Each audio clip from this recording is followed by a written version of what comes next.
Bienvenido al video 21 del curso Especialización en el Sistema de Justicia Penal, el cual corresponde a la unidad 13. Hola, saludos a todas y todos los participantes del curso Taller de Especialización para Policía de Investigación en el Sistema de Justicia Penal. Mi nombre es Eric Norman Contreras Sánchez y soy el instructor del presente curso. En la unidad de actos de investigación, tercera parte, donde hablaremos algunos de ellos que pueden realizar los policías de investigación de acuerdo al Código Nacional de Procedimientos Penales, distintos a los que hemos visto en videos anteriores. De los primeros que vamos a comentar es sobre el reconocimiento de personas y objetos para entender que la forma que tradicionalmente se ha hecho, en donde el policía comúnmente en el lugar de intervención lleva a la persona que posiblemente cometió el delito ante el testigo, la víctima o el ofendido para preguntarle si esa es la persona. Entonces ya ese reconocimiento está viciado, derivado de que no estamos cumpliendo con lo que nos señala la legislación aplicable, violentando los derechos de la persona detenida en este caso, además de que estamos poniendo en riesgo a lo que es la víctima, ofendido, testigo. Y de igual manera, cuando hacemos un reconocimiento inmediato de objetos sin seguir lo que nos menciona el Código Nacional de Procedimientos Penales en su artículo respectivo y solamente preguntamos si este es el objeto que le robaron o este es el arma con la que la persona cometió el delito, sin seguir lineamientos que son obligatorios durante este reconocimiento. Entonces, respecto a ello, el artículo 277 nos menciona el procedimiento para reconocer personas y nos establece que el reconocimiento de personas deberá practicarse con la mayor reserva posible. Es lo que comentábamos hace unos momentos. No poner en riesgo a la persona, no poner en riesgo al testigo, a la víctima, al ofendido, enfrentando directamente. Debe ser un acto de reserva, un acto que debemos tomar nuestras reservas específicas para no poner en riesgo esta situación. El reconocimiento procederá aún sin consentimiento del imputado, pero siempre en presencia de su defensor. Quien sea citado para efectuar un reconocimiento deberá ser ubicado en un lugar desde el cual no se ha visto por las personas susceptibles de ser reconocidas. Se adoptarán las previsiones necesarias para que el imputado no altere u oculte su apariencia. Entonces, primero, es un acto de investigación que no requiere mandamiento judicial, pero tampoco requiere consentimiento de la persona, a diferencia de la revisión corporal, donde no se requiere inicialmente mandamiento judicial, pero sí se requiere para efectuarlo el consentimiento a quien se le va a realizar esta revisión corporal, recordando que la revisión corporal es la extracción de vellos, fluidos, radiografías y todo ese tipo de circunstancias que en el caso de que se negara requerirá un mandamiento judicial. En este caso, este acto de investigación no se puede negar la persona, es un acto que no importa el consentimiento de la persona. Sin embargo, siempre debe estar en presencia su defensor, si no, no se va a poder llevar a cabo. Y quien haga el reconocimiento debe estar en un lugar donde no puede ser ubicada por la persona a quien se está reconociendo. Por lo tanto, se le tiene que brindar esta seguridad y lo más común es la cámara de Gesell, donde no se puede observar a través de este espejo y poder identificar a las personas que están haciendo el señalamiento. Y tampoco se puede permitir que a quien se está identificando tenga instrumentos o algo que permita que se oculte o que modifique su apariencia para no ser identificado. También nos establece que el reconocimiento deberá presentar al imputado en conjunto con otras personas con características físicas similares, salvo que las condiciones de las investigaciones no lo permitan, lo que deberá quedar asentado en el registro correspondiente de la diligencia. En todos los procedimientos de reconocimiento, el acto deberá realizarse por una autoridad ministerial distinta a la que dirige la investigación. La práctica de filas de identificación se deberá realizar de manera secuencial. Entonces, no solamente es presentar a la persona, ubicarla en un lugar específico, solita para preguntarle, ¿es la persona o no es la persona? No, debe ser en conjunto con otras personas con características similares y ahora sí esta persona que lo va a señalar, diga cuál de esas personas que se encuentran ahí es quien cometió el delito o realizó el hecho que se está investigando en su momento. Recordar que cada acto de investigación se tiene que levantar un acta circunstanciada independiente de los otros actos de investigación. Entonces, para este reconocimiento debe haber un documento específico donde registres este acto de investigación. Este acto, además, el Ministerio Público, la autoridad ministerial que la realice o que señale el Ministerio Público, debe ser distinta a quien está haciendo la investigación del delito, al Ministerio Público que la está realizando.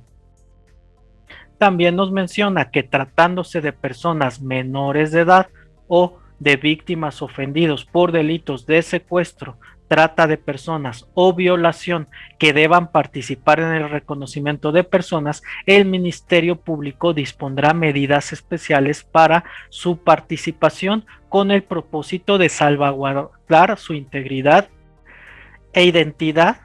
En la práctica de tales actos, el Ministerio Público deberá contar, en su caso, con el auxilio de peritos y con la asistencia del representante del menor de edad. Por lo tanto, si de por sí ya es un acto que requiere reserva y que requiere la seguridad de las personas que van a identificar al otro, más tratándose de menores de edad y de víctimas de secuestro, de violación o cuestiones relacionadas a delincuencia organizada. Entonces se deben establecer medidas especiales para salvaguardar la vida, la integridad e identidad de las personas que están haciendo la identificación. Todos los procedimientos de identificación deberán registrarse y en dicho registro deberá constar el nombre de la autoridad que estuvo a cargo, del testigo ocular, de las personas que participaron en la fila de identificación y en su caso del defensor. Entonces, como habíamos señalado, cada acto de investigación se tiene que registrar aparte de los demás actos. Cada acto va por separado en un documento independiente y que debe estar firmado por la autoridad que estuvo a cargo de este acto de investigación. Además, vamos a establecer quiénes participaron en ellos, el testigo específicamente, las personas que participaron en la fila para ser identificados y en el caso del defensor tendrá que firmar también este acto de investigación. Pluralidad de reconocimientos. Cuando varias personas deban reconocer a una sola, cada reconocimiento se practicará por separado sin que se comuniquen entre ellas. Si una persona debe reconocer a varias, el reconocimiento de todas podrá efectuarse en un solo acto, siempre que no perjudique la investigación o la defensa.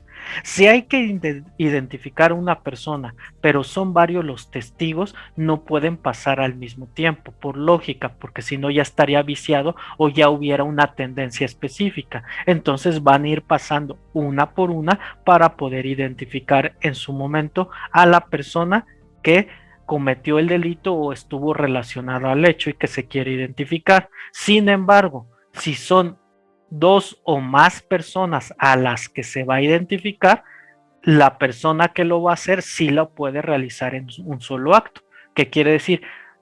Durante esta fila, durante esta cuestión de identificación y estén 5, 6, 7 personas, dentro de ellas pueden estar las 2 o las 3 personas que se quiere identificar siempre y cuando no presente un riesgo en cualquier sentido. Ahí sí pueden estar presentes estas 3 personas en esta fila y del otro lado puede estar la persona que los va a identificar. Por lógica, si son más de una persona quien va a identificar a este conjunto de personas, tienen que pasar por separado. Después tenemos el artículo 279, la identificación por fotografía. Cuando sea necesario a una persona que no esté presente, podrá exhibirse su fotografía legalmente obtenida a quien deba efectuar el reconocimiento junto con la de otras personas con características semejantes, observando en lo conducente las reglas de reconocimiento de personas, con excepción de la presencia del defensor. Se deberá guardar registro de las fotografías exhibidas. Entonces, si no es posible hacer esta cuestión de una fila de personas, la cámara de Gesell, entonces podrá hacerse mediante fotografía. Una fotografía de esta persona que haya sido obtenido con legalidad se pondrá junto con otras fotografías de personas con características similares y se va a seguir el mismo procedimiento que mencionamos anteriormente cuando sí existe un reconocimiento de la persona mediante estas filas. La única excepción que no es obligatorio entonces y no es necesario la presencia del defensor para hacer este reconocimiento. En ningún caso se deberán mostrar al testigo fotografías, retratos computarizados o hechos a mano o imágenes de identificación facial electrónica si la identidad del imputado es conocida por la policía y está disponible para participar en una identificación en video, fila de identificación o identificación fotográfica. ¿Qué quiere decir? Estos retratos hablados, ya sean a manos o sean mediante cuestiones tecnológicas, no se podrá hacer la identificación de esa manera si sí tenemos a la persona y tenemos la posibilidad de hacer la fila, si tenemos la posibilidad de mostrar en video distintas personas o fotografías reales de esta persona. Ahí no se podrá hacer de esta manera. Después tenemos el artículo 280 que nos habla de los reconocimientos de los objetos. Antes del reconocimiento de un objeto, quien realice la diligencia deberá proceder a su descripción. Acto seguido se presentará el objeto o el registro del mismo para llevar a cabo el reconocimiento. Entonces no nada más es mostrarle la fotografía del objeto o mostrarle directamente el objeto. Primero lo que se tiene que hacer es preguntarle las características de ese objeto, que te la señale, que lo describa, ver si coincide realmente con el objeto que tenemos. Y ya si coincidieron en su momento, entonces mostrárselo para que te determine si es o no el objeto, pero primero se debe establecer este procedimiento para ver realmente si empatan las características con el objeto que tenemos y no nos diga inmediatamente sí, ese es el objeto que me robaron. Antes de continuar con el artículo 281, nada más recordar, si yo hago este acto de investigación como policía, este reconocimiento de objeto, tengo que hacer un formato específico para documentar este acto de investigación, que por desgracia no está contemplado en los anexos del informe policial homologado. Creo, en mi opinión, que faltaron varios anexos derivados de varios actos de investigación que se pueden realizar en el lugar de intervención y que nos favorecería muchísimo para no nosotros tener que generar uno o cada institución generar uno distinto. Pero bueno, ojalá y un día estén dentro de los anexos del informe policial homologado. Artículo 281. Otros reconocimientos. Cuando se deban reconocer voces, sonidos y cuanto pueda ser objeto de percepción sensorial, se observarán en lo aplicable las disposiciones previstas para el reconocimiento de personas. Por lógico, no solamente le voy a poner solamente una voz, una grabación de una voz o de un sonido. Le tengo que presentar varios con características similares para que él realmente esté seguro cuál es el sonido que identificó en ese momento. Y si no está seguro, entonces nos va a identificar uno distinto. Eso le da certeza al Ministerio Público para saber si es cierto lo que está mencionando la persona que comenta, escuchó un sonido específico, una voz, y que tengamos certeza que esa es realmente la que está identificando. Nos iremos a otro siguiente acto de investigación o varios actos de investigación referente a los supuestos en que un policía puede acceder a un domicilio.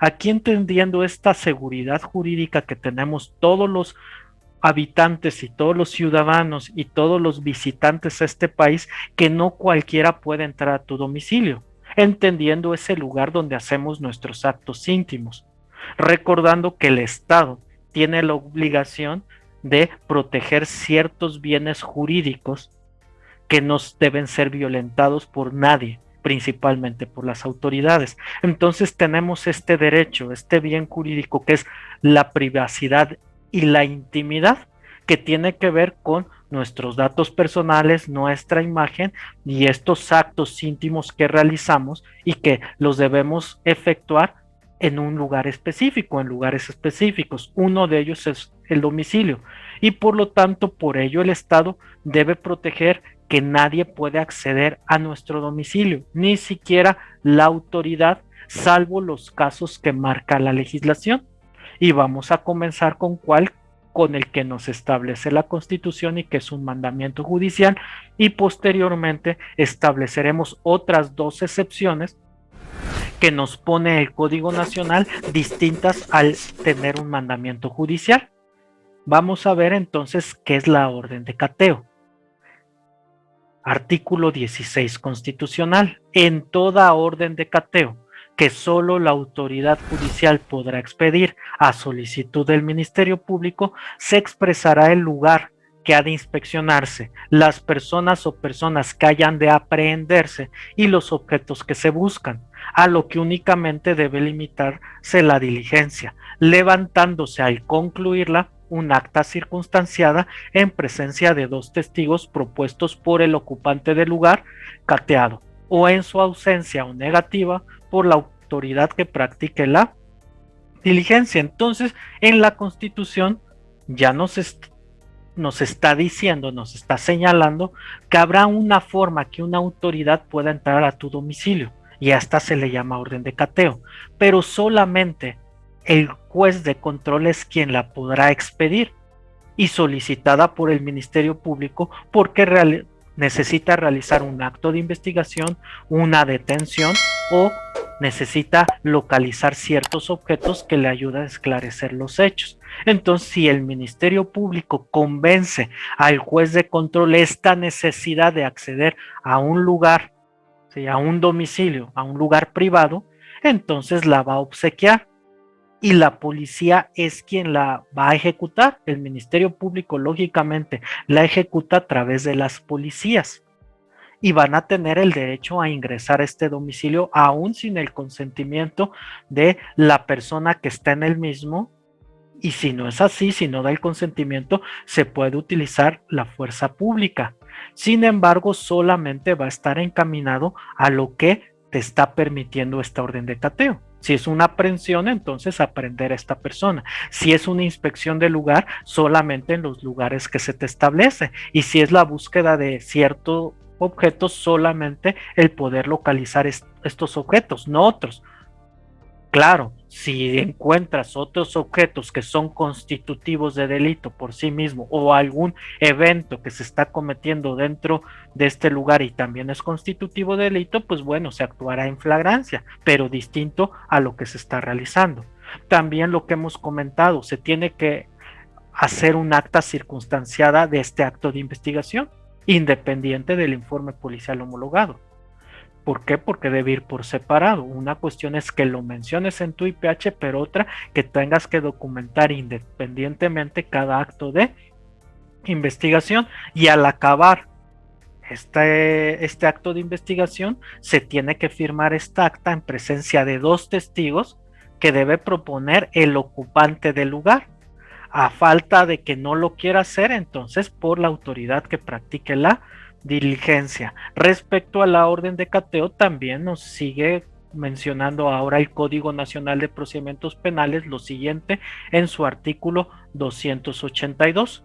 Cuando en la investigación el Ministerio Público estime necesaria la práctica de un cateo en razón de que el lugar a inspeccionar es un domicilio o propiedad privada, solicitará por cualquier medio la autorización judicial para practicar el acto de investigación correspondiente.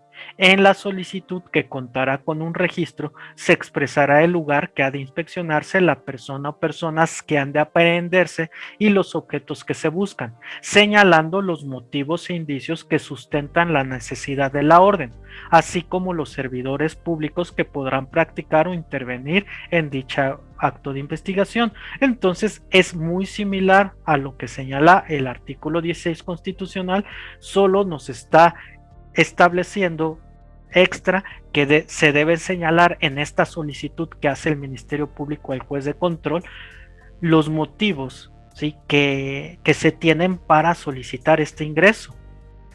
¿Qué nos está sustentando? ¿Qué indicios? ¿Qué datos de prueba tenemos en este momento para necesitar ese acceso y por lo tanto de solicitar esa orden al juez de control? Así también tenemos que señalar qué servidores públicos practicarán o podrán practicar ese acto de investigación, este ingreso a lo que es este domicilio. También nos señala que si el lugar a inspeccionar es de acceso público y forma parte del domicilio particular, este último no será sujeto de cateo, a menos que así se haya ordenado. Ejemplo, a veces entramos a un área de departamentos, entramos a una vecindad que tiene un patio, que tiene lugares públicos, a pesar de que es público, es un lugar común para todos los habitantes del lugar, no lo vamos a poder inspeccionar, salvo en el caso de que así lo señale la orden de cateo. Si no, no podemos hacer una inspección, aunque sean lugares comunes para los habitantes de esos lugares. También el artículo 283 nos establece la resolución que ordena el cateo. La resolución judicial que ordena el cateo deberá contener cuando menos, pongo algunas de las fracciones que se me hace importante que conozcan. 2. La determinación concreta del lugar o los lugares que habrán de ser cateados y lo que se espera encontrar en estos.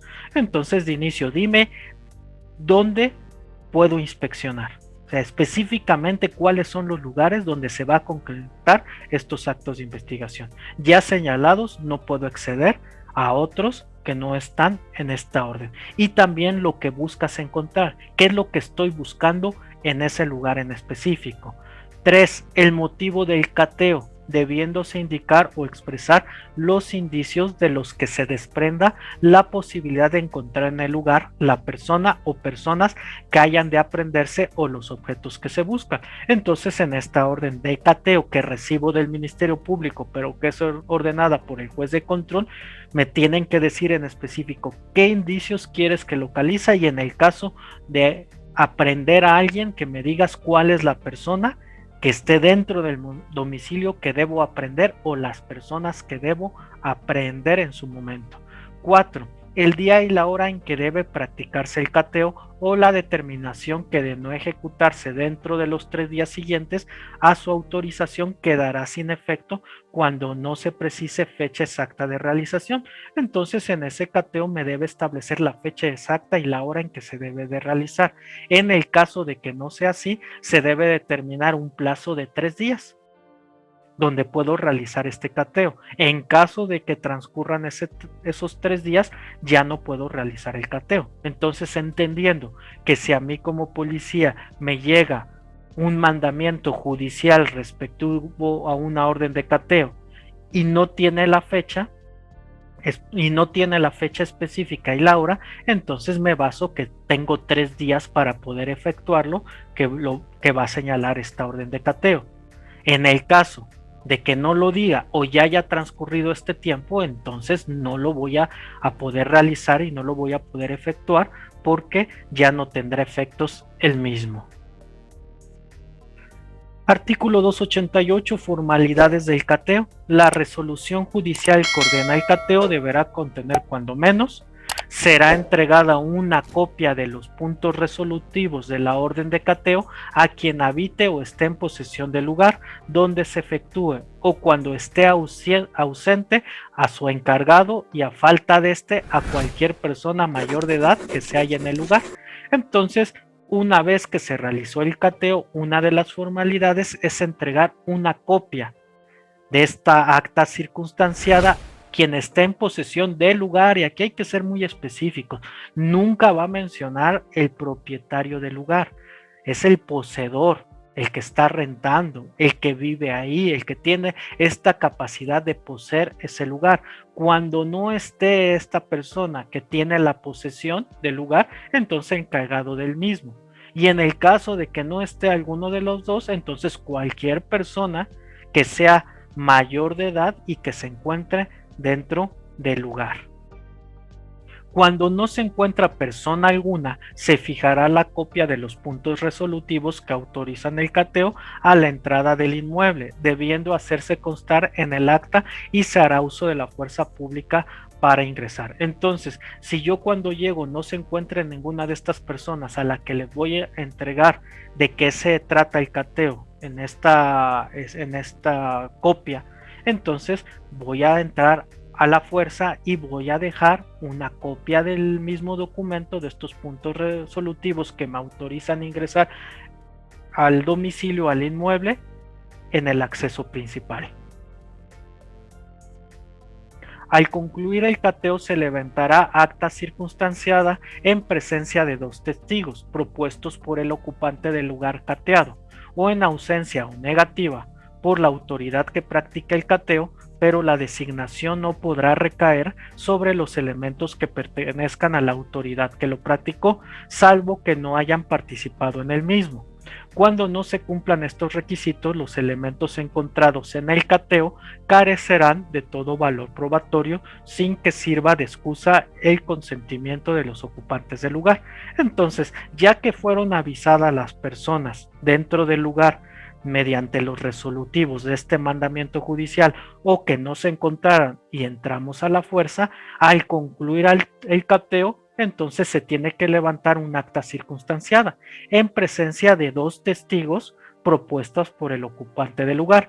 Pero en el caso de que no lo quieran hacer, exista la ausencia de alguna de estas personas, entonces la autoridad que practicó el cateo debe designar quienes van a firmar esta acta circunstanciada, pero que no deben ser parte de las autoridades que lo practicaron. Y en el caso que sí sean parte de la institución de la autoridad que lo practicó, no debieron intervenir en ninguna acción que se haya realizado durante este cateo. En el caso que no cumpla alguno de estos requisitos, entonces el cateo va a carecer de todo valor probatorio, y todo lo que se obtuvo ahí no podrá tener valor, y por lo tanto será obtenido con violación de derechos fundamentales, y por lo tanto tendrá valor nulo. Al terminar el cateo, se cuidará que los lugares queden cerrados, y de no ser posible, inmediatamente se asegurará que otras personas no ingresen en el lugar hasta lograr el cierre.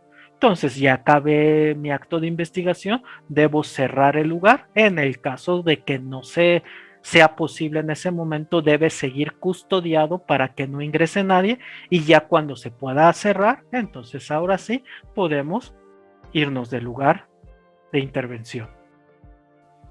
Ingreso de una autoridad al lugar sin autorización judicial.